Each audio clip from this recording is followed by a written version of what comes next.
அனைவருக்கும் வணக்கம். எங்களோட காட்டில் ஒரு கரையான் புற்று இருக்கிறத பார்த்தேன். அதை பார்த்து வியந்ததை உங்களோடு நான் பகிர்ந்துக்கிறேன்.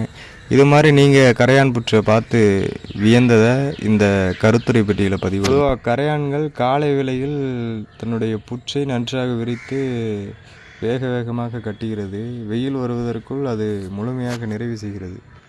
எவ்வளவு மழை பெய்தாலும், எவ்வளவு வெயில் அடித்தாலும், எவ்வளவு காற்று வீசினாலும் தன் இயல்பில் சிதையாமல் நிலைத்து இருக்க வேண்டும். இதுதானே மரபு கட்டுமானம். இதைத்தான் இந்த கரையான்கள் கட்டுகின்றது.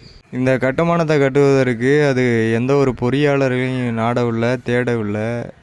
அது தன் இயல்பில் சிந்தனைகள் வழியாக மண்ணை தேர்வு செய்கிறது.